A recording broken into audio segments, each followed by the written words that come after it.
Hello, friends. We are excited. We are having our fundraiser for our third film, which is going to be a little different than the first two.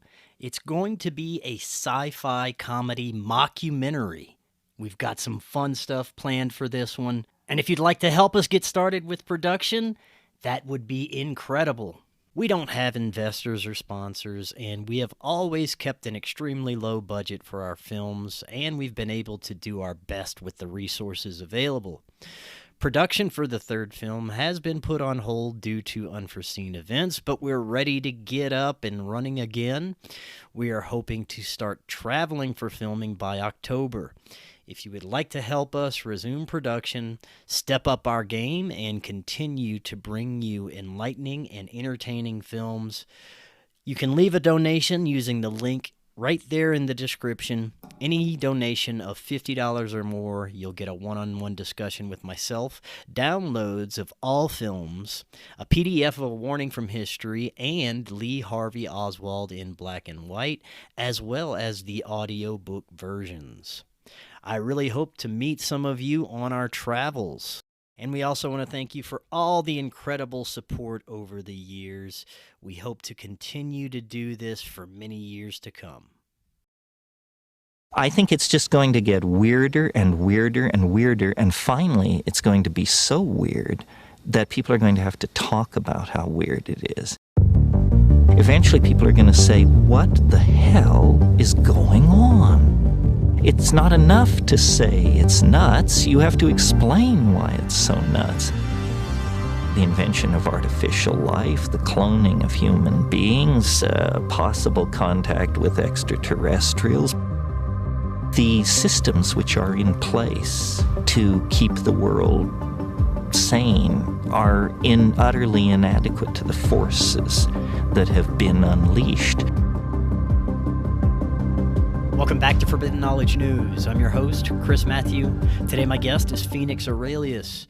Be sure to check out my films. Doors of Perception is on Amazon Prime. Occult Louisiana is on Tubi, Roku Channel, Apple, and many more platforms. It's a great way to help support Forbidden Knowledge News and help us get started with production on our next film.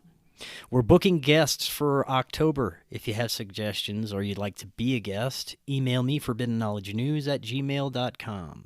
Today I want to welcome back to the show Phoenix Aurelius. He is a philosopher, alchemist, spagyrist, teacher, and founder of the Phoenix Aurelius Research Academy. Phoenix, welcome back. How you doing? Hey, man, I'm doing great. Thank you so much for having me back, man. It's great to have you back. Last time you were on, we discussed the dark side of magic, curses, hexes, and even some of the negative entities that exist beyond our perception that may even be associated with some of those magical practices. Today, I thought we could get further into the nature of those entities and intelligences, good, bad, or indifferent, as well as ways we can be aware of circumstances or behaviors that may attract these beings. So there's a good bit to get to. Before we do, remind the audience just a little bit about yourself and let them know how they can find out more about you. Sure, yeah. So I've been practicing various forms of magic since I was 8 years old. Been practicing alchemy since I was 16 years old. Didn't know that it was alchemy, though. I started with Spagyria. Didn't know that Spagyria was part of alchemy until a couple of years later. I think I was about 18 to 19. And then I just delved headlong into the practice, and that got me interested in all sorts of esoteric subjects and hermeticism, lots of other things, and it just kind of broadened my scope of awareness. And being insatiable as I am in my appetite for all things, really, I just kept diving down lots and lots and lots of other rabbit holes. So yeah, folks can find me at phoenixaurelius.org and learn about the full gambit of things that I offer, including all of these spagyric tinctures and minerals and IDF work and all the other things that I do. Right on. Well, let's learn about some of the intelligences that exist just beyond our perception. We touched on this last time, but I want to get a deeper understanding of the nature of these beings, how to become aware of them, the dangers, and we'll even get into some positive things, some positive beings as well. But let's start with the more negative stuff. Starting with etheric, interdimensional beings, things that we normally won't be able to perceive, but may have very detrimental effects on our daily lives and emotions and things that we're doing on a daily basis. Is there a hierarchy to these types of beings? Well, I guess it kind of depends on which tradition that you follow, Hmm. because in various different traditions, they would say absolutely and certainly. In my own investigations, no, not necessarily. It kind of looks like this. It looks like there are a lot of different teams that are playing for similar outcomes, or a lot of different entities that have similar food stuff we can talk about as well. And they tend to behave in very particular ways. Some of those beings can get, some of those entities can get kind of knocked out of their order of predation, I guess you could call it, by more voracious beings or more voracious entities. But is one really better or stronger, or is there a hierarchy the way that we think about it? Probably not. No, not the way that I have seen things. But the traditional answers from most of the practices of Western occultism, at any rate, would definitely agree so. And also, like, different systems of magic and different systems of entities, demons, etc., from the Far East say that there are too. But we have to compare apples to apples and oranges to oranges. And Western entities and demons are largely a Judeo-Christian invention. And by invention, I don't necessarily mean that they just materialized out of thin air as a thought, but it was the way that people tried to take these unseen entities and fit some sort of theory or hierarchy behind it that is very different. And most modern Western occultism is very, very heavily based on the Judeo-Christian types of entities. Particularly, they like to deal with demons. They don't mention many other different types of entities. Even in the Middle Ages, when we were talking about what we now refer to in Aurelian cosmology as Telluric entities, different types of spirits of the earth and rivers, rocks, sacred places, things like that. They also kind of got relinquished into being demons at a certain point, anywhere between about 600 AD really to even the modern era. The practices and the way that we look at them, the official church narratives and different types of things like that, those tend to change over time, but the undercurrent and the philosophy stays exactly the same. Would you say that we had a different relationship with these beings before the Judeo Christian alteration of the meaning of what they are?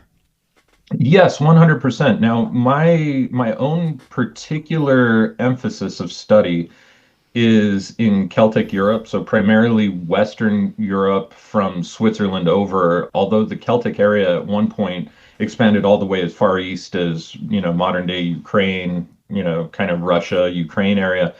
The vast amount of what we have archaeological evidence and some anthropological evidence for really is kind of from the Rhine valley westward, and so that's what I'll be kind of speaking more authoritatively about here.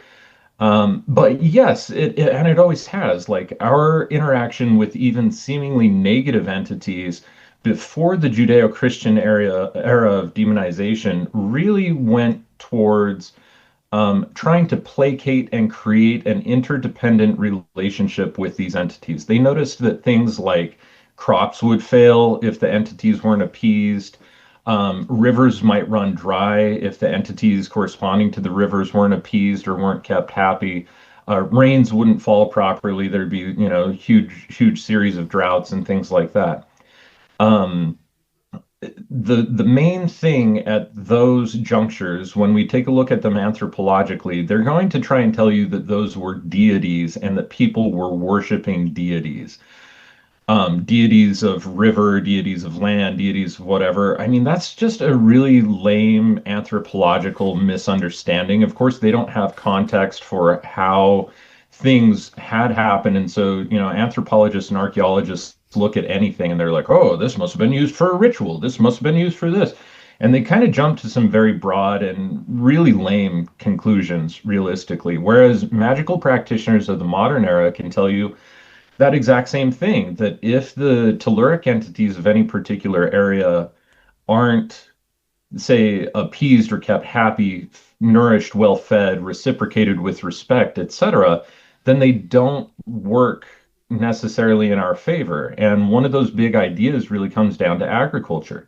So, telluric entities in general, there are a lot of different types of groups of them, but in general, their whole job is to maintain the proliferation fecundity of nature.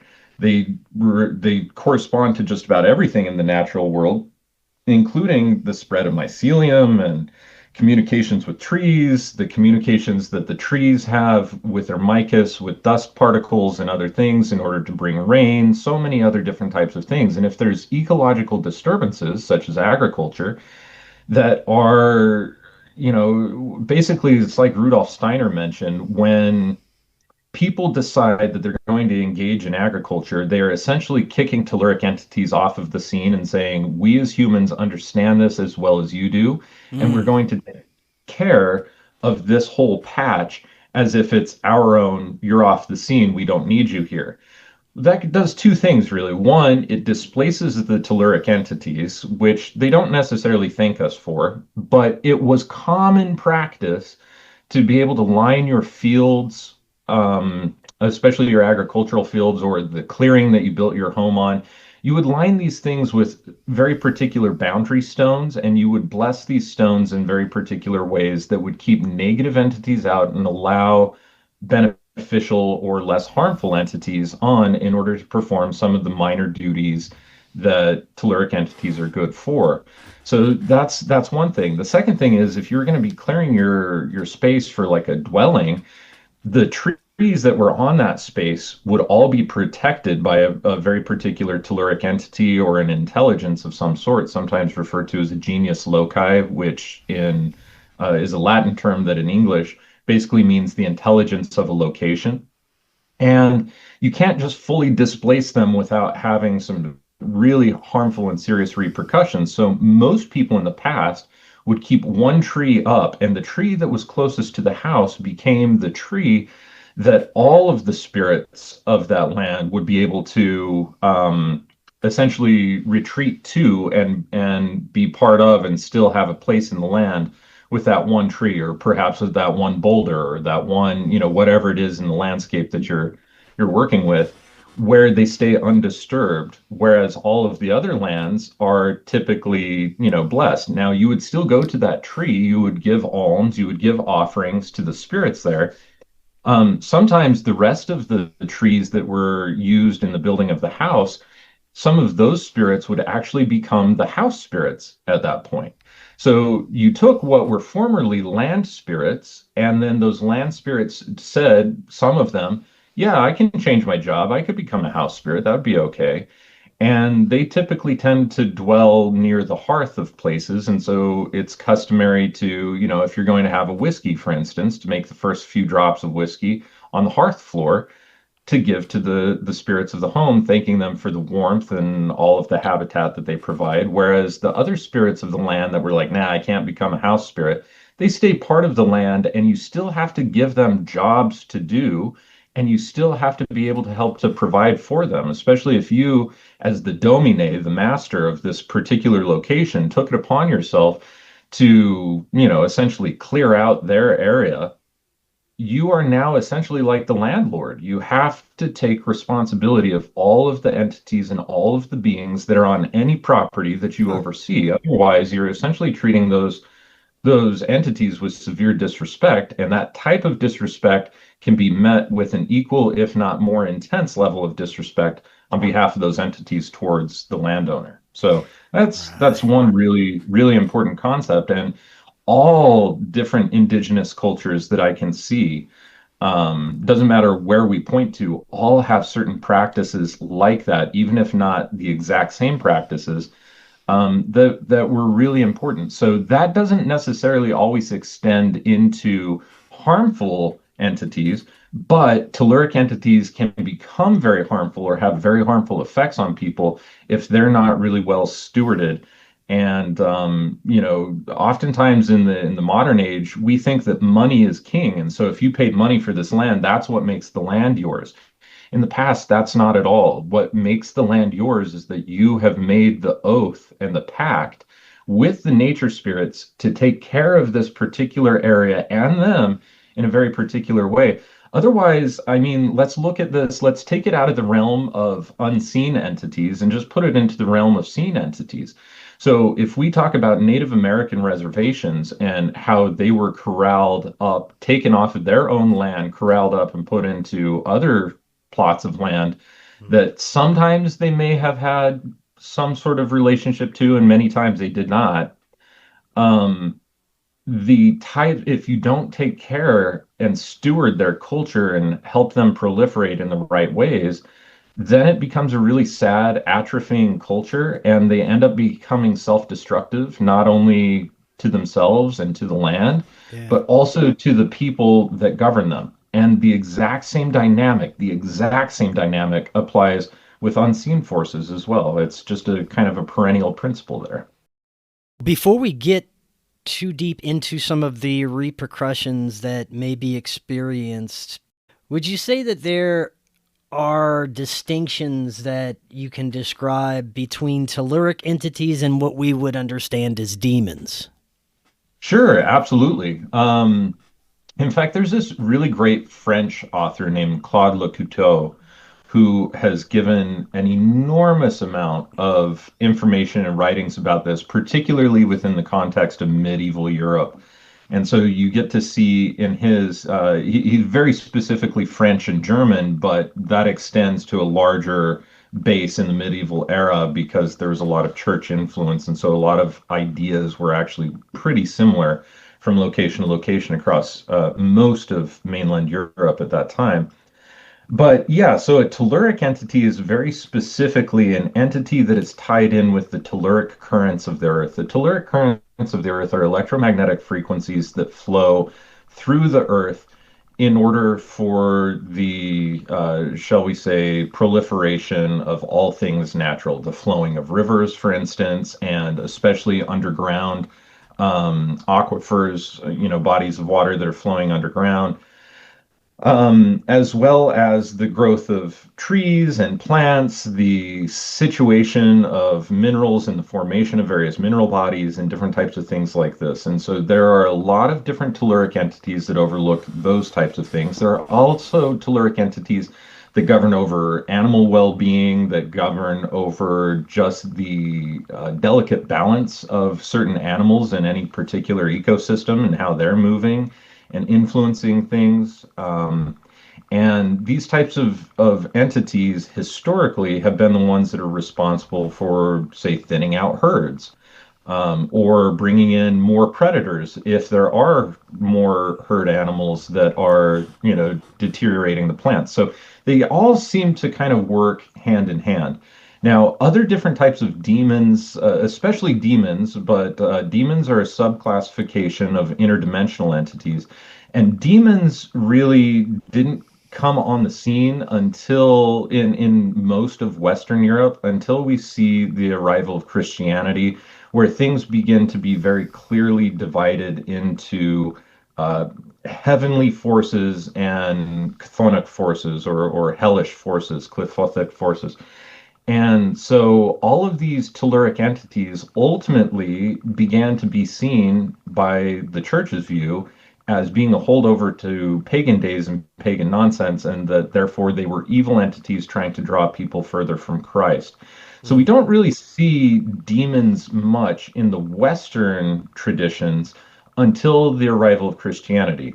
One might argue that that's possibly from a scholastic level because we didn't have that term, or that many of the Western countries, especially in Europe, that were non-Roman, that they weren't literate or they didn't write or keep exhaustive records.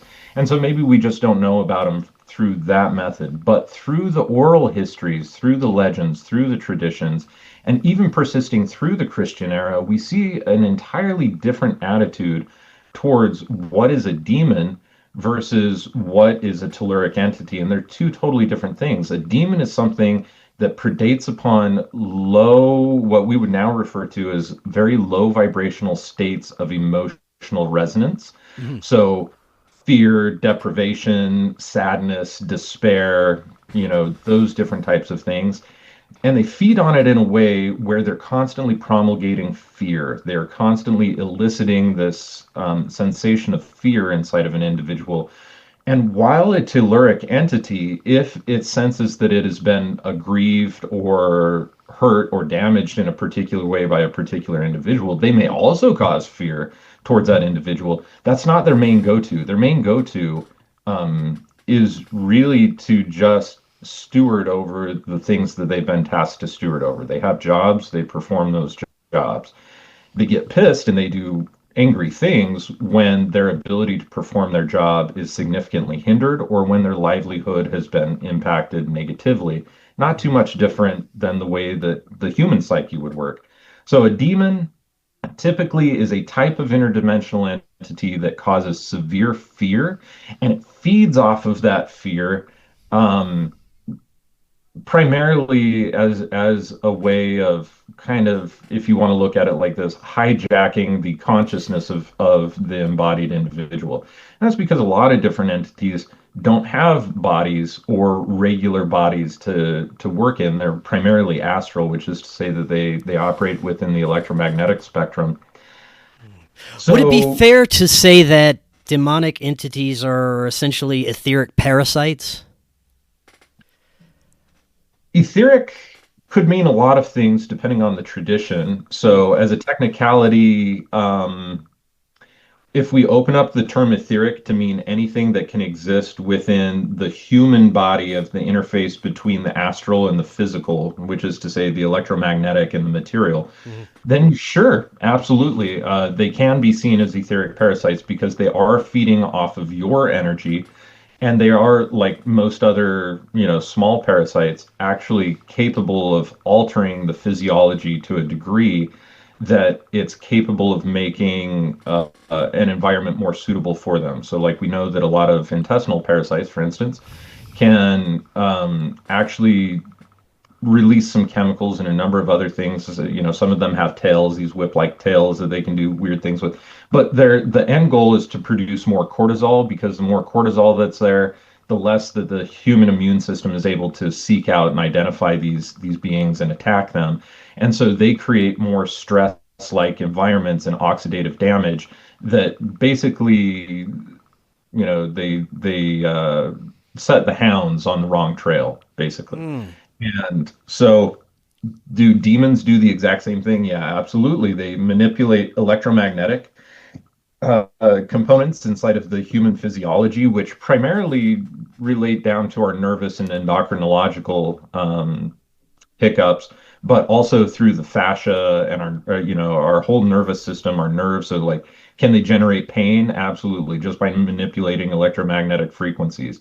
And of course, that used to at one point be relinquished to this idea of pseudoscience, but in today's age of directed energy weapons and other things, we're seeing that the exact same types of technologies are being utilized by governments and other things. Is that we can create severe pain, we can create severe endocrine disruption, we can alter people's ability to digest, even for their heart to continue beating properly.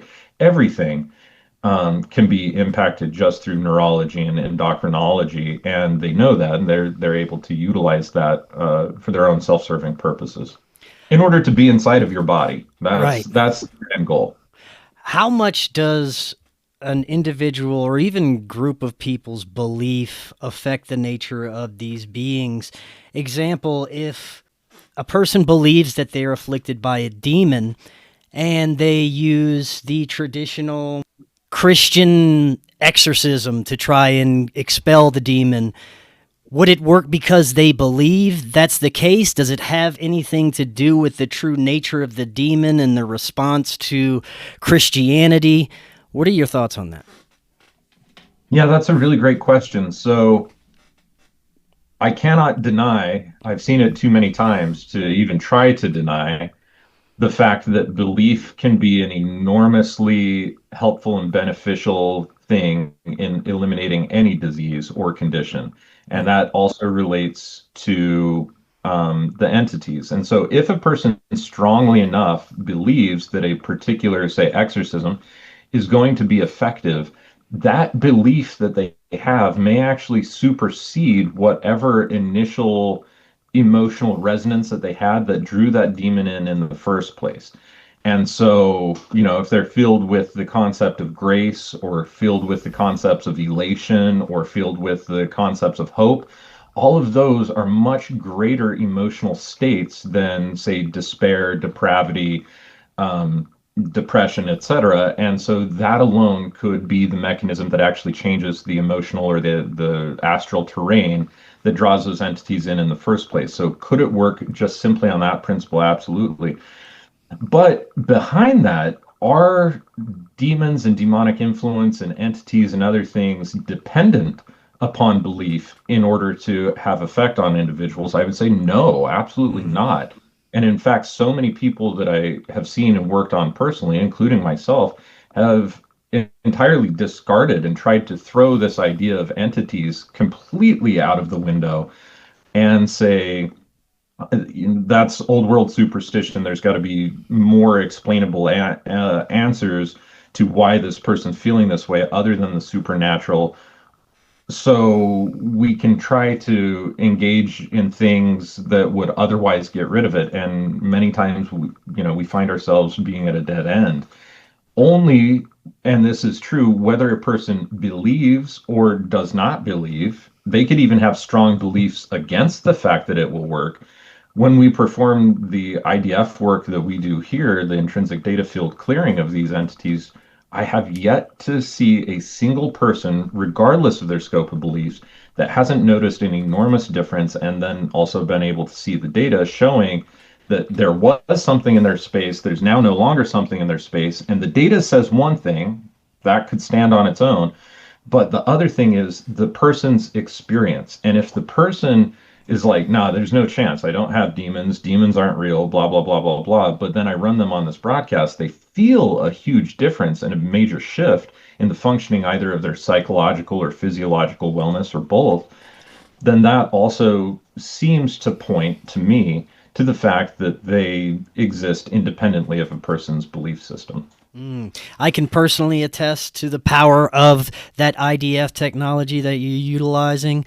It's incredible. You helped me recently with something that I was going through, and 100%. I mean, I was skeptical at first. I had never done anything like that, but the results are undeniable. So, and we're going to talk a little bit more about that as well. Going back to the telluric entities, let's talk about some of the repercussions people may experience if they are not respectful, if maybe they build something on telluric land. What are some of the things that people may experience? So historically, at least in Ireland and in Scotland, we have a term for this, and it's called elf shot. Elf shot, fairy shot, etc. Different types of regions call it something slightly different, but the idea is that these entities essentially get you one way or the other, either with an arrow, so the way that it's sometimes conceived, or other different types of mythical style weapons or whatever. But the idea is that once you're hit with these things, you begin to behave in very strange ways. You lose a large sense of your sense of self. You lose a large sense of your connection with the divine. Doesn't really matter what the culture or what the particular sense of the divine is. That you feel more isolated. Mm. And then also there are a lot of physical things that can go along with it, and maybe not just to you. So in Ireland, for instance, there's this long-standing tradition of the good people, the Dinema, the Shi, fucking with your cattle, right? Now, Is like, fairies, which you just mentioned, would also be considered telluric entities? absolutely, yeah. A fairy would be a particular name throughout certain cultures, referring to a very particular type of telluric entity that they have in their landscape. Okay. And I don't think that a lot of these cultures actually went into great science to try and dissect the differences between various different forms of telluric entities. And so they all came up with like various names for them. Troller, Alfr, all these things in the Norse tradition that relate to more mystical or mythical beings on the land. Those are kind of what they have. They have Jinn, Djinn, in the Arabic world. They have, and also in Indonesia, they have all sorts of different ways of understanding these things, but they're usually not very scientific and they don't try and penetrate into the subtle differences between them. So if I name a particular type of being like a fairy, um, as long as they are Earth-based or dependent upon the Earth's electromagnetic signature in order to thrive and live and do their functions, do their work, then that's just another form of telluric entity. So these different fairies might actually stop your milk cows from giving any milk, or they may stop or prevent the ability for the milk to naturally ferment properly and thus prevent you from making yogurt or cheese or any other thing like that. They may also affect the individuals. A lot of people got very, very, very, very sick. And in the indigenous healing traditions of both Ireland and Scotland, well into the 1700s and still persisting in certain areas even to this day, although albeit in far smaller numbers and in lesser percentage, there are still people, men are typically referred to as cunning men, and the women are typically referred to as wise women who understand enough about the fairies in order to give you a prescription of what to do when these things happen. And when those people end up doing those types of things, they end up appeasing the telluric entities again, or at least appeasing them enough that they release their stranglehold over the health or the psychological well-being or the cattle health or the land health or whatever of the affected party. And so and this is something that I still see time and time and time again is if somebody has telluric entities, this is even on my website under the Eliminate Ends Mahike and Entities IDF protocol that we offer, is that if somebody has telluric entities, about probably 60 to 70% of the time, the broadcast alone will not actually take care of it. And if it doesn't take care of it, I see it in the data and then I send them a suggestion that says, here's what I want you to do. I want you to think about all of these times that you've been in nature, any place. It could even be in your yard where you went out and you use an excavator to pull up a stump or to remove boulder or take a chainsaw and knock down the tree or in the middle of the forest. One of my friends had this interesting story where she was walking through a forest in deep Appalachia one day. She's an herb harvester, so it wasn't unusual for her to be doing this at all. And she saw this beautiful rose bush, and on the top of this rose bush was like one crowning flower that was just absolutely amazing. In her mind, she thought, I probably shouldn't harvest that, but she didn't listen to that. She did it.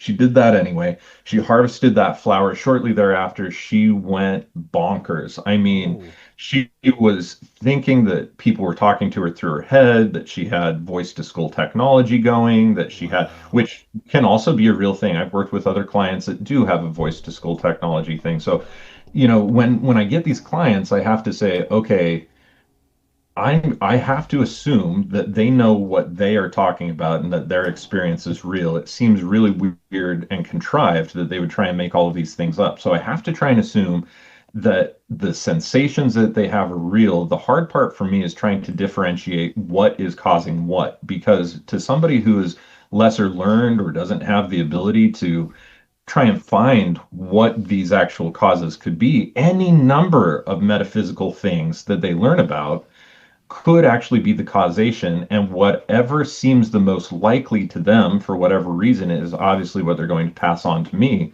as what they think happened. So anyway, she harvested this flower. She had all sorts of crazy effects, and this went on for years. And she's a high level magical practitioner like myself and like other magical practitioners that I've worked on. She was like, I've been trained to get rid of entities and demons and blah blah blah, so I'm going to just run myself through all this work. ran herself through all this work, and she was literally at a suicidal point just a few years after this, where she contacted me and said, Fia, I really need your help. Like, I have done everything. Like, I've driven iron spikes into this. I have iron nails all over in my house. I'm doing horseshoes. I'm doing this. I'm doing that. I'm performing these things. I need you to find out what's going on. And I found out what was going on. It was a bad case of telluric entities. And I asked her, I said, I need you to just think for a minute about some time that you were in nature where you took something without giving an offering of equivalent kind of payment or value for that thing, Yeah. and times where you didn't even ask permission. And she immediately went to this rose. So I went into my IDF software, did a custom question investigation, found out, yeah, 100% that's it. She went out, made an offering of tobacco to that plant, and done. Literally Wow. that day, that minute that she offered that tobacco and stated her contrition for behaving in a way that was incongruent with her own belief system, actually, that the telluric entities govern over these things. She was like, I even believe that stuff. And I just wasn't paying attention to it, and I wasn't listening, and I wasn't walking my own talk. And I said, They may have enacted this upon you in a way that was disproportionate to the grievance because you know better. We don't Mm. know, but that was definitely one of my ideas. But yeah, and I see this all the time with clients is that if they have telluric entity levels that are showing that they were aggrieved, I just ask them, think about a time when you maybe did something in nature that was disrespectful, whether that was breaking branches off of a tree that maybe you shouldn't have, or just setting up camp or trollopsing through a place without reverence and respect, or taking something, especially, if you go to, say, Yellowstone and you take some of that basalt or some of the obsidian, there's a very good chance that unless you asked and gave something of equivalent value, aside from, federal law saying that you can't take shit from Yeah. from federal parks, there are repercussions to those types of behaviors and to those types of actions. And so the best and the safest way is to assume that every area still has telluric entities that are perfectly intact, and to just behave in a way that is respectful, and maybe even if you don't know what's respectful, to simply ask for guidance to keep you away from doing disrespectful things, and just always err on the side of caution. If you want to take something, make an offering of some sort where it is actually a little bit of a sacrifice on your part to give this thing. It costs money, it takes time, it does whatever, Hmm. order for the things that are taken, or used. And if things are on your property, realize that you don't own your property. Only in the law of man do you own your property. In the laws of nature, there's a much different system, and nothing can be owned. Everything is only borrowed. And so, can you borrow that thing? Did you get permission to borrow that thing? And what is the kind of contract for your use of that particular thing? When does it need to go back, for instance? Is it like a library book? Or does Yeah. it stay with you, and does it stay with your ancestors because you've paid that debt? Or do you have to continually pay a debt in order to use that thing, right? Yeah. Because these are just the types of questions that people should ideally be asking themselves and considering in order to keep themselves ideally safe, but also to show mutual respect for nature and what it has to offer us. Hmm. I'd love to get your thoughts on the most extreme possibilities when it comes to interacting with telluric entities or otherwise. I'm sure you've heard missing 411 stories, people just going missing in national parks. I've heard accounts of people that claim to be taken to different realms and returned back to our reality miles from where they disappeared, interacting with interdimensional beings while they were there, being offered food, drinks, things of that nature. Have you heard any stories about this, and what is your understanding of the most extreme possibilities of people going missing? Yeah, well, I've heard a lot about this. I have studied David Politi's work, the Missing 411 Guide, to a great Mm-hmm. extent. And I have a colleague named Michelle DeVries who wrote her master's thesis on Yes. these missing 411 cases, and she did some really interesting stuff. Now, she hired me as an IDF technician so that she could do custom question investigations to try and gauge her suspicions or her hunches and just see whether an external, a third party source could either validate or invalidate her hunches on these things. But she came to the concept that she just calls all of those things the predator.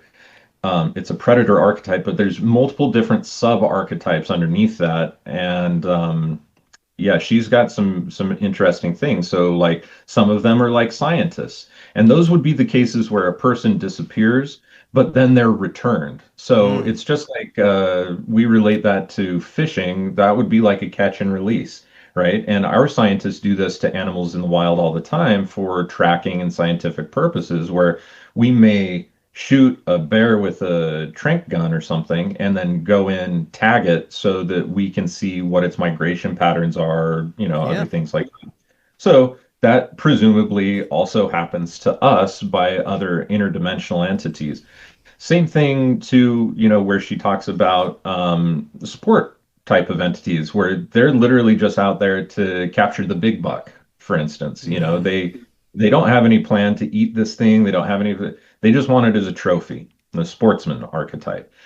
They Wow. also have, the feeding archetype. This would be the type of hunter that says, hey, in order for me to feed my family, I have to stock up my freezer with 2 deer every year at least, that type of thing, right? So they can hunt us for that purpose, for foodstuffs. They can hunt us for lots of different types of things and lots of different types of reasons and in ways that I still don't fully understand, but I can relate to.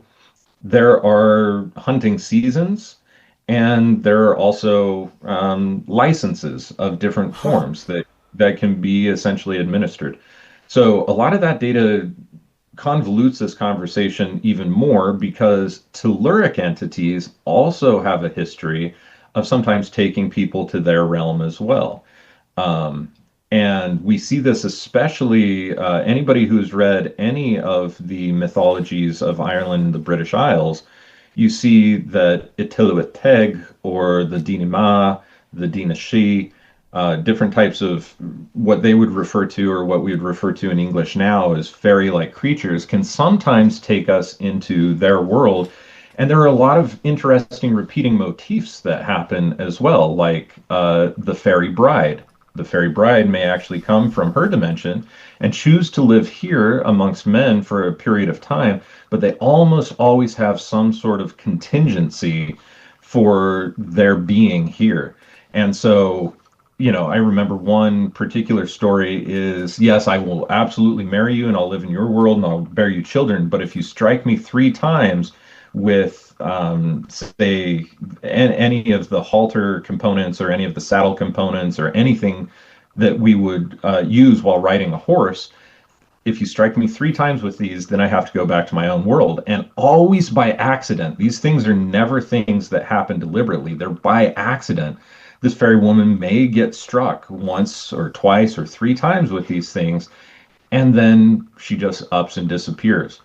Huh. So we see different types of motifs like this happening.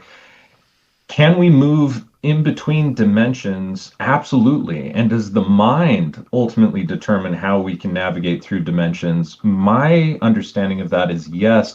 And that I think that that has a lot to do with electromagnetism. Now, of course, scientifically, electromagnetism has everything to do with gravity. In fact, gravity is, first of all, not only not a constant, thank you. It's not only not a constant, but it is something that is directly dependent upon electromagnetism in order to keep it in place.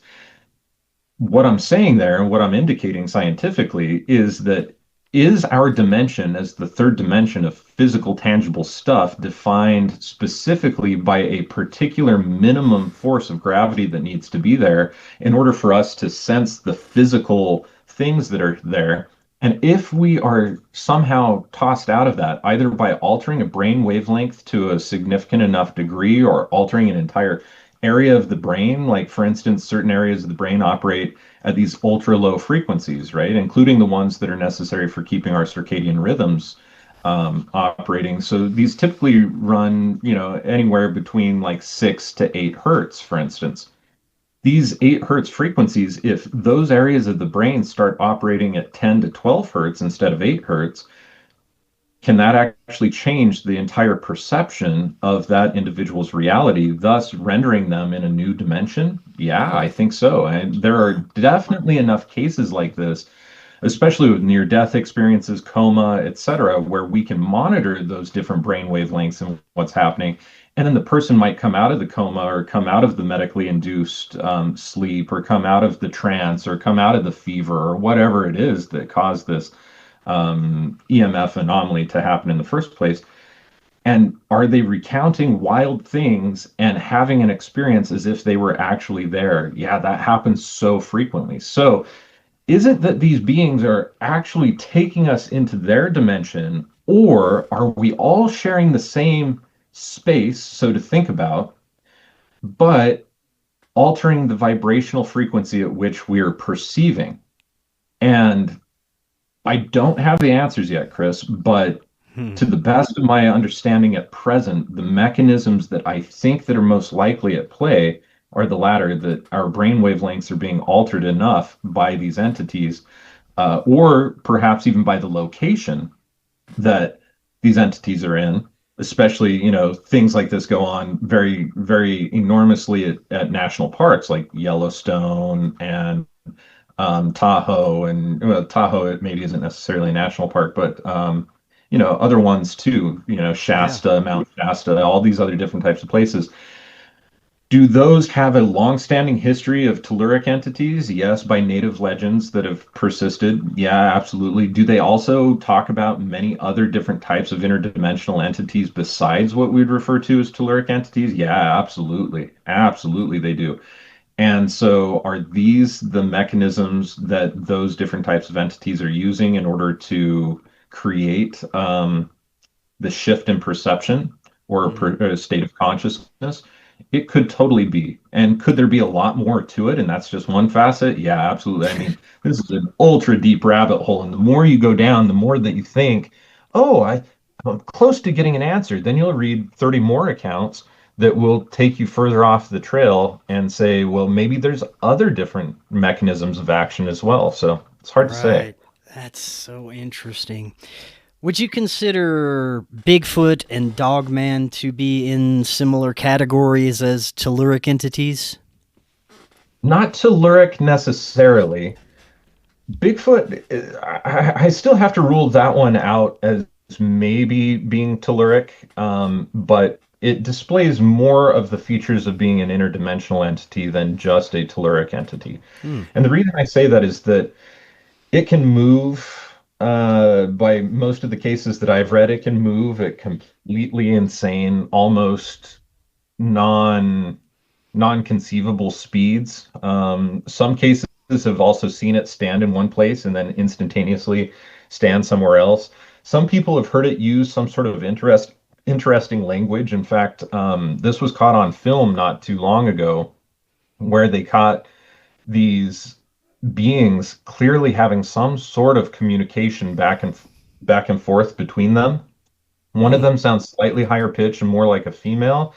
The other one sounds more like a male, and they're weird grunts and groans, kind of like what we would perceive like cavemen speak to kind of be like. Yeah, yeah. But they're kind of thinking that maybe those were Sasquatch style beings. So, it's hard for me to say. Are they physical primarily? Are they tied to the Earth or to a particular geomagnetic location? Or are they completely interdimensional? And right now, again, the jury is out on that one. I can't give any particular type of answer. But for other types of entities that are typically predatory, they don't have the telluric entity signature. They're very clearly predatory. They're very clearly trying to have some sort of effect on the beings that they are after. And so they tend to sit more in the interdimensional entity camp meaning that they did not necessarily originate with this planet or this location and are here for any number of different reasons, just like a person could be in a location for any number of different reasons. Did they travel there? Did they fall asleep and they just showed up there? Did they get deposited there by somebody or something? There's lots of different types of ways of interacting with this, but yeah, the signature tends to be a little bit more on the interdimensional side of things. Right. Could we be mistaking what we understand as physical extraterrestrials that we believe are coming from different planets as these interdimensional beings? Maybe we're being deceived. Maybe we just have a misunderstanding of what they are. I just have trouble with the physical extraterrestrials coming on tin cans to stick things in our butts, but I'm very open to the possibility. I'd love to get your thoughts on it. Well, this may be popular among some individuals and unpopular among others, but my goal has never been to be popular. My goal is always just to try and be as correct as possible. Right.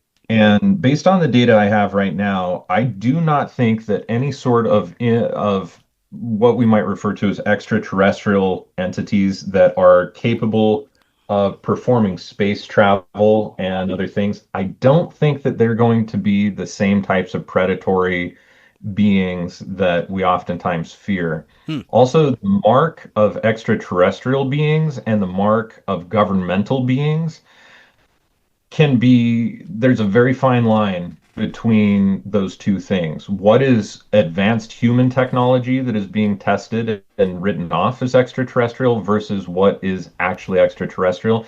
There's an extremely fine line there, and I don't know where the line is or how to draw it necessarily yet. And most other specialists would say the same thing. But I do tend to sit more in the camp where I agree with Dr. Stephen Greer that most of the entities that are being called extraterrestrial at this point are not extraterrestrial, but a large portion of them are either interdimensional beings, entities that cannot be seen but that are fully capable of having an impact in the physical because of their electromagnetic influence, or that they're governmental beings, and that most extraterrestrial beings, authentically, if they do exist the way that I hypothesize at present, that they're not responsible for hardly any of the circumstances that people currently attribute to extraterrestrials. So I agree with you, though, 100% that if I was a form of life that was capable of traveling through the cosmos, I probably wouldn't be doing it in a glorified tin can, for one. Two, I certainly would care less about sticking thermometers and probes up people's asses. I'd care a whole lot more about the caliber of their heart and their minds, and to see if their evolution matched such a point where I would no longer be seen as a threat, but perhaps maybe as an ally, or perhaps just as another interested party to see what the hell is going on here. So yeah, I don't know, and I don't have the answers to those questions, but I have some speculations. Right. When you say governmental beings, would you say that they could be chimeras, something created by military industrial complex laboratory? Yeah, the expense of sounding completely nuts, I think that that is entirely true. We have certain ideas about that, like things that have been released, even talking about like Montauk Project Yeah, yeah. and lots of others where have those programs happened allegedly? Yes. To the best of our understanding, yes. Is it fully admitted? No. Is that a common go-to for all governmental agencies to deny, deny, deny, and then to throw conspiracy on anything that they don't agree with or don't want to fess up to? Yeah, I mean that's classic textbook government case. Yeah. So yeah, could some of those beings be like chimera-like entities? Yes. And do we now know that we have been reverse engineering spacecraft since at least the late 40s and early 50s? Hell yes. We have seen all sorts of interesting things where allegedly reverse engineering has gone on, where we've been trying to do other different types of things. Now, I no longer live there, but I was born and raised in Utah, and we have Skinwalker Ranch out there. And anybody who goes to the south side of the Uintas, whether you're right there near Skinwalker or in the mountains up above that area, you see some crazy shit that you cannot explain and that should not be there. And they're not astronomical phenomena in the case of comets, asteroids, more common types of things, but they're seeing things that are very clearly taking up airspace and moving in ways that we think they should not be moving. To me, is that extraterrestrial activity or is that more of testing activity that's happening during the night? I don't know, but I tend to lean more towards the latter. Before we get to the IDF clearing technology, I want to talk a bit about what people understand as positive entities, angels, things of this nature. Tell us a little bit about your understanding of this, and are they really positive in a sense that they are attempting to help humanity or have our best interest in mind in some way?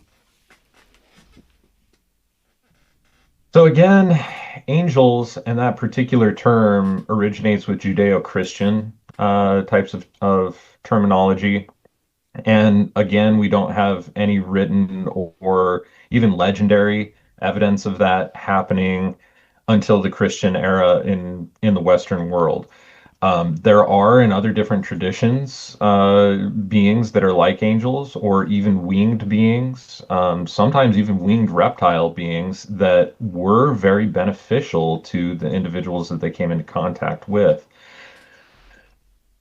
How do we define, and this is one thing for me that's really important and for any level of scholasticism around this issue, is how do we define a beneficial impact from a negative impact? That's a huge question because a lot of times, a lot of people's experiences with these angelic beings, the more commonly you think about an angel in the West as only having a very benefic type of effect. But when you read historically about the interactions that have happened, and you also read about other experiences that people have allegedly had with these types of entities, it's not all loves, lights, pixies, and sprites. Usually that angel shows them something really horrific as what will happen if they don't alter the course of their direction to in some way, shape, or form. In which case, is that being really helping, or is it just showing what the causal results are going to be if a new direction? How do we define, is that a beneficial experience? Now, what the person took away from it, was that beneficial? Yeah, but was it up to the individual to make the decision to no longer do that? And that's what had the beneficial impact in their life. Sure. So it's really hard for us to say, but there are probably some entities that are exclusively beneficial, but even ancestral entities aren't exclusively beneficial. A lot of ancestral entities, especially ones that died without fully knowing that they died, so in some sort of, say car crash, traumatic accident, um, one minute they were alive, the next minute they were dead with a massive coronary or something. These beings, unless they have certain types of ritual components that are performed during a death ceremony, they tend to hold on to family members who have very similar traits to them, and they try and live out through that individual, live their own karma out through that individual, which is technically one of their descendants. And that is still a type of possession. It will never help the individual that died to actually move through their karma if they try and possess another individual of their family to go through those things, because it's a whole different soul. And the same thing is true about various other different circumstances with ambivalent ancestral entities as well, where they like you if you practice their religion that they had when they were alive. They don't like you if you don't. That type of thing, right? How much can you see eye to eye with your ancestors? And I'll tell you, my ancestors 54 generations ago had entirely different belief systems than my ancestors 3 to 5 generations ago, right? Entirely different cosmology, worldview, beliefs. ways of interacting with neighbors, community, the world, everything. It's a whole different thing. So ancestry can kind of get a little convoluted there. But my point in all of that is that even our ancestors and our ancestral entities are not necessarily always beneficial. But can they be beneficial? Like, for instance, if one of your ancestors comes to you in a dream and says, "Hey, you need to avoid doing this. I made that same mistake, and here are the results that happen for me. What do you think is going to happen for you?" And then you decide to make a difference. That can be a very beneficial thing. But was it the entity that had the benefit, or was it you as an independent entity of yourself, espoused in a meat skeleton, Yeah. that decided essentially to make the difference? So are there beneficial entities out there? The jury is still out on that one for me. I don't necessarily know that that is true, although I cannot deny many hundreds of user testimonials essentially saying that, "Hey, I had an impact with this entity while under this substance or doing this thing, and this being healed me, and I haven't had any problems since then." But I don't also know what that entity had in it on their Mm. end. Were they being paid to do that? Is it their job to do that? Were they just fulfilling duty, or were they actually expressing Mm. benevolence? The jury is out for me on that. You mentioned being under the effects of certain substances. I know that certain substances can attract certain beings or intelligences to be interested in you and maybe attach themselves to you. Is that right? Yeah. Now, again, that just comes down to electromagnetism, though.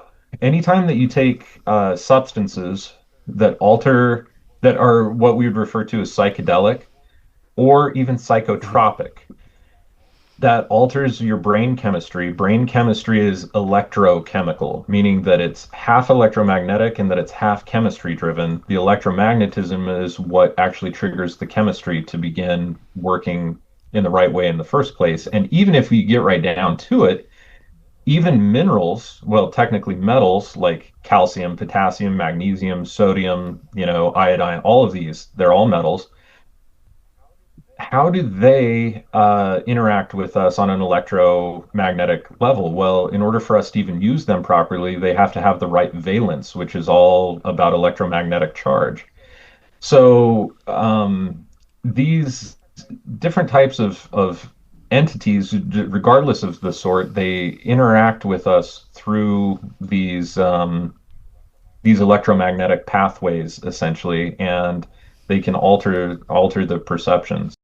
With that being said, with the preamble of the electromagnetism, these in esoteric philosophy, what these different types of substances do is to bolster and amplify our astral body. And what that literally means in a more grounded modern terminology is that they are altering the electromagnetic displacement of one or more areas of the body. This could be in the piezoelectric fascial network, the liquid crystalline matrix of the human body.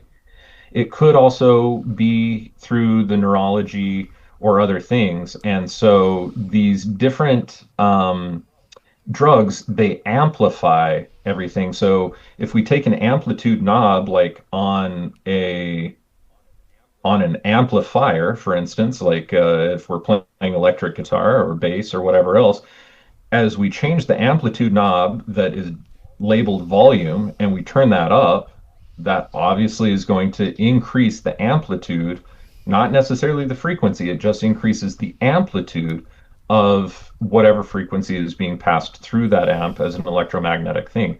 These different types of drugs and substances will do the exact same thing. Some of them might only amp up, say, just the liver or just the brain or just the heart or just the spleen or just this particular cell or whatever else, but they drastically amplify these things. Now, whatever emotional resonance is already set inside of that thing is the frequency that it's going to be playing, and then you turn up the volume. And once you turn up the volume, now that can attract other things. Just like when you're having a party at your house at maybe 2 in the morning and the music is really loud, that's going to attract the Yeah. police. The same exact thing is going to happen when you have these different interdimensional entities that are on the lookout for these particular frequencies. When they become loud enough, even from great distance, they can hear that, they can see that, they can feel that, and then they become directed towards that as a potential hospitable or habitable situation for them. Right. Last few minutes we have, I'd like to share with the audience all about your IDF clearing technology, starting with how you developed it. Well, I developed it out of necessity. So IDF just really stands for intrinsic data field. The concepts have existed in multitudinous different languages and cultures long before the modern era. But IDF really, the way that we practice now, was kind of born out of the science of radionics over 100 years ago. And then eventually they came to the concept that, radionics doesn't work the way that they thought, meaning that they thought that everything in the body had a very particular, what we call a tuning rate. And these tuning rates can be accessed essentially by divination, but then we use dials as well. And these dials, when you dial them to a certain thing and you're operating the stick pad, when your fingers stick at a certain area, you stop turning the dial with your other hand. And different types of radionics instruments may have one dial, two dials, three dials. There's some with like 20 or more dials, okay? But the point is that they constantly rub a pad with one hand and then they tune a dial with another while holding an intention in mind, let's say to eliminate an entity, for instance. What is the tuning to help eliminate this entity from this person's space? And first, they weren't thinking about entities 100 years ago. They'd already thrown the baby out with the bathwater, like most of us in the modern era, and they just decided that they were trying to tune into physical things. So they would, take, say, a parasite, for instance, and say, what is the tuning rate of this parasite? And they would run one dial and it stops at maybe 2, and then they run their next dial and it stops at maybe 43, and then they run their next dial and that stops at 7. Well, that now means like 243.7 is the dial rate tuning to get rid of that particular parasite. That's kind of the way that it started. And eventually they proved in court, even due to a medical case, that that's not the way that it worked. And so the entire theory of all of these things in the body operating according to these kind of obscure tuning rates went out the window. And that got rid of the entire science of radionics the way that they thought about it, because they thought that these tunings were kind of like radio dials. And if you tune in to just the right frequency, then you get just the right effect. We now know that that's not the way that they were working. What they were actually doing in their construction and everything was transmitting an electromagnetic frequency into a scalar wave. So we're taking one waveform, making it transverse, and having it operate as a scalar wave, which is really just an octave of an electromagnetic wave, but instead of existing in the astral plane or the electromagnetic frequency spectrum, it is now operating in what we would refer to in occultism and esotericism as the causal dimension, which I don't have like a very grounded term for aside from the quantum realm. In terms of our modern physics and modern understanding of things, the causal is essentially what we'd refer to as the quanta or the quantum dimension. So, with that being said, yeah, the whole technology got handed on to me in a really weird way. That's a long story, so I'll save that for another time. But in trying to help people with various different psychological, physiological, and spiritual disorders that they would come to me with, oftentimes I would find that there were things that I could not impact through supplements and through conventional, like let's say that they have a state of psychosis. And we might go through all of the physiological methods of addressing that psychosis. So I might do some analysis on them. I might see that their fornix has some issues. I might see that a couple of genes are expressed in a weird way. I might see that their gut-brain axis is entirely thrown off. I might see all these different things. We go through, we fix all of those things. Everything is coming up and showing fine on their analysis, but they still have these symptoms. How do we address those? And so out of necessity, I had to start picking up older pieces of literature from individuals in the historical past that had also addressed symptoms like these. And of course, the main resource that I go back to over and over and over is Paracelsus, just because he had such a keen and piercing intellect and an ability to make enormous influence. And he talks about the effects of entities and curses and hexes and all sorts of other things as well. And he talks about all of those, and he included those in his system of spagyric medicine. And so I decided that I would just kind of pick up the pieces, leave off from the trail from where he dropped the breadcrumbs last, and just see if I could pick it up. And eventually, I started playing around with things and doing immense amounts of investigation with intrinsic data field investigations to try and see if I could pinpoint what the root cause is. And over in those cases, I kept finding that people had these entities. And I was like, well, okay, that's one thing. So then it reverts back to my magical practices, magical training to try and get rid of them. There are plenty of clients from 2009 even to 2008, 2009 timeframe until about 2017, 18, where I would do ritual exorcism for a large number of individuals. And they were definitely effective, but they were not that effective. And people would still have some residual problems that, if they weren't addressed regularly, turned into the same big problem that they had initially when they came to see me. And so there were weird things like that, and so I just kind of kept chipping away at it, chipping away at it, chipping away at it, and then trying to figure out ways, split testing ways in particular, that I'd be able to use either IDF tunings or ritual exorcisms or magical works or whatever it is, in order to be able to influence these things. And ultimately, over a period of years and hundreds of IDF clients, wellness research clients that I was using IDF on, I should say, we ended up realizing that entities are best cleared exclusively with IDF, but there's a very particular wording and a very particular way that I have to go about that in order for it to work. If I miss a single comma in the descriptions that I'm creating for these tunings, or if I put an extra space in there, I hit the space bar twice, or if I do any of these other things, if I misspell their name, if I do any of these things, it doesn't work. It doesn't work at all. It doesn't have any effect whatsoever. And so it was really, in some ways, fate and fortune that I came across ways that did work, but that was only driven by thousands of failures before that, and that I was not achieving the desired result. And over probably about 3 to 5 years, the last 3 to 5 years, I did so many of these that I had a lot of split tests that I was capable of running, and I would just put the successes from each split test together, and then eventually that turned into an entire protocol. And after testing that on dozens of people and all getting the exact same effects and the exact same feedback, then I went to my high-level magical practitioner friends who are trained to get rid of entities, and I said, hey, like myself, I've been trained to do this. I've run these protocols on myself for a long time. Then I did IDF analysis on myself, and I still have residual levels of entities. They're non-problematic, but they're still residual levels. I ran this broadcast on myself, and I got rid of them. I would like to do the same for you at no cost, to see if your experience is similar to mine and to see if your data is similar to mine. And so we got, a good colleague of mine. His name is Sean Padraig O'Donoghue. He lives in Maine. And he is a priest of two different traditions, including one which is called the fairy tradition, Feri.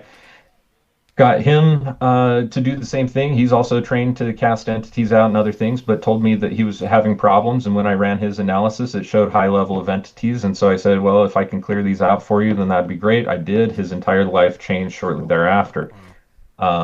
And I mean, he had some huge impacts from that change that he reported. And I've had a couple of other very high level practitioners who are, I would consider to be adepts, or even adepts of the adepts, who ended up having the exact same experience that I did. And so after performing all of that work, eventually it took me about a year or so, because I didn't want to just be known as that guy. I mean, I already do enough fringe things. I didn't really want to be known as the guy who's also now branching into demons and spells and curses and hexes and jinxes and all these other things.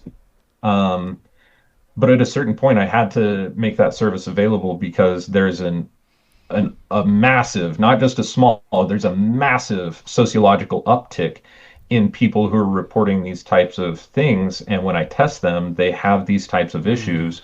And so we need to match our level of addressing these issues with the amount of issues and the amount of people that are having them. And so that's, yeah, it was born out of That's necessity. awesome, man. Now, you said that there's a noticeable uptick in people that are experiencing this. Any theories as to why? Hmm. Yeah, I think social media Mm. is a big one. Most people, again, maybe at the expense of sounding completely off my rocker, which if you're still listening to me, then maybe you're on the same, in the same boat. But it's like this. Every time you scroll, doesn't matter whether you scroll like this or scroll like this, with the mouse or whatever, you are essentially stimulating a ton of dopamine. Mm. Every time that you see something that you like, it gives you a big dopamine response. Every time that somebody likes something that you've posted, you see it, you get a big dopamine response, you get these huge hits. What's the difference between that and smoking tobacco for that dopamine hit? Right. Well, there really isn't. The brain doesn't know how to differentiate Probably more like that crack, but difference. yeah. Yeah, exactly. Yeah, you're entirely Yeah. right. Point is, if we draw that back to what we already know about substances and how or why they change the electromagnetic amplification rate of particular emotions, then you have that. Now, I think that most people in modern age feel defeated. I don't know anybody who would argue that in the present age, that most people feel defeated, that they don't want to be living the life that they're living, but there's not a sustainable alternative that they can actually foresee or do within reason of their own capacity to change their own situation. And so a lot of people feel defeated. That feeling of defeat actually translates into the emotion of Mm. despair. Despair is like the exact opposite of hope, and it's a very low vibrational state to be in. But when we're amplifying that with thousands of hits of dopamine every day, that's going to draw in a lot more Wow. entities. The other thing is that there is a phenomena of social media of TikTok We talked witchery. about that a little bit last And time. exactly. And, you see all these folks on Instagram and TikTok and whatever else doing very low level magical practitioner shit, but getting other people into it without all of the caveats for Yeah. safety. And so there are a lot of people that are utilizing their own inherent capacity to perform magic, but doing it unsafely or in an unwise way, which does the exact same thing that a substance does. It is an amplifier to the astral body. And so, again, if there are lower states of emotional resonance within that body, as you're opening up that amplitude and increasing it, now these entities can hear that and they come flocking. So I think that it really all comes back to the same root causes, which is an un an unwise or possibly even an unconscious amplification of the astral body in trying to meet basic daily Wow. needs. So if somebody feels really shitty, does scrolling sometimes help? Yeah, sure does. It helps take your mind off some things. But if the emotional resonance and the emotional traumas and toxins that are sitting within that individual are unresolved, and you just turn up the volume, now you're just going to draw in a predator that is capable of consuming that negative or harmful emotional resonance in the same way that a parasite, bacteria, fungi, etc., would be driven to a toxic terrain that has an actual, say, heavy metal toxin, plastic, dioxin, etc., stored inside a tissue. It seems to me like they operate on the exact same principles, just different layers of density. Wow. This is absolutely fascinating. We covered a ton of great information today. We'll definitely be doing this again. Before I let you go, for those that are interested in finding out more about some of the things we talked about, or they believe they may have entities afflicting them, what is the best thing that they should do? Well, if you think that you have entities afflicting you, you can always go to my website. You can go to phoenixaurelius.org. Under the IDF Tech header, we have on the far right hand side there's an option for eliminate ens mahike and entities, and that's a service that I offer. If you pay your money and you get tested and you don't have entities or curses or anything for me to clear, we only keep $50 of that money and we make the rest of it as a refund to you. And $50 really just covers my time to put you in my system, start to do your analysis, all of those things. The rest of the money is entirely refunded back to you. So if you don't have a problem, I'm not just going to take your money and leave you high and dry there. If you do have a problem, then I'll go ahead and clear it out. So if you suspect or think that you have an entity, in my opinion, given all of the multitudinous client cases that I've seen, that is going to be probably the most surefire way to determine if that is indeed a problem and if it needs to be cleared. And if so, then I can clear it for you. If not, then, when you're just talking about entities, or if you want to learn more, Claude Lecouteux has some excellent resources on this. There are a number of other different researchers in that same vein. They're usually more from a scholastic historical perspective, but you should really look into those sources and read more about them, learn about their lore, learn about their history, learn about maybe even the native traditions in your area, if there are any native elders that you have around that can tell you about any of these things, or that would be willing to tell you about any of these things. Because chances are you would tell a native elder, here's what I'm going through, and they would say, yeah, we know.